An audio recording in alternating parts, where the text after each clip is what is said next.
यह आदमी सामने की ओर चल रहा था। अचानक उसने देखा कि उसके पीछे एक तूफानी हवा तेजी से आ रही है और कुछ ही पलों में उस आदमी की आंखें भयानक तरीके से बदल जाती हैं और वह खुद को गोली मारकर जान दे देता है। असल में वह क्या था? इस शहर में एक अजीब अदृश्य राक्षस है। एक दिन एक महिला अस्पताल में डॉक्टर से चेकअप कराने के बाद बाहर आ रही थी। तभी उसने देखा कि एक दूसरी महिला पागलों की तरह कांच में सिर मार रही थी। कोई भी उसे रोक नहीं पा रहा था। फिर वह महिला उसकी ओर अजीब नजरों से देखने लगी। यह देखकर महिला डर के मारे वहां से भागने लगी। फिर महिला अस्पताल से निकलकर अपनी बहन के साथ कार में घर की ओर जा रही थी। तभी अचानक उसकी बहन की आंखों का रंग बदलने लगा और वह बेतरतीब तरीके से गाड़ी चलाने लगी। उसे उस अदृश्य राक्षस ने सम्मोहित कर लिया था। एक समय पर गाड़ी एक और वाहन से टकराकर एक्सीडेंट हो जाता है। किसी तरह वे गाड़ी से बाहर निकलती हैं। वह सम्मोहित महिला चलती हुई एक ट्रक के सामने जाकर खड़ी हो जाती है। आखिर उसे कौन नियंत्रित कर रहा था? फिर बची हुई महिला एक घर के सामने जाकर गिर जाती है। वहां से एक और महिला उसे बचाने आती है, लेकिन वह भी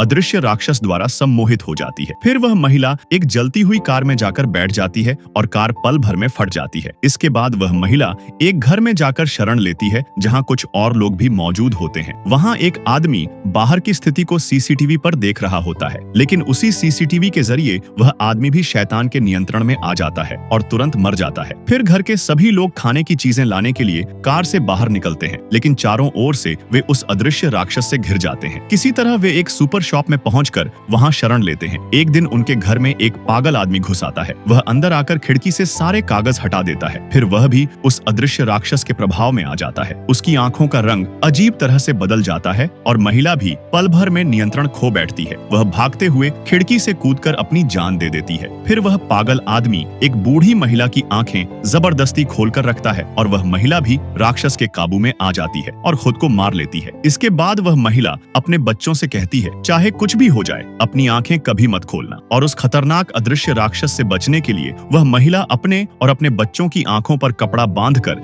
एक नाव में सवार होकर दूर कहीं जाने के लिए निकल पड़ती है। रास्ते में एक पागल शैतानी आदमी उन पर हमला करता है। महिला किसी तरह उस आदमी को मारकर वहां से निकल जाती है। तो क्या अंत में महिला और उसके बच्चे उस अदृश्य राक्षस से बच पाएंगे?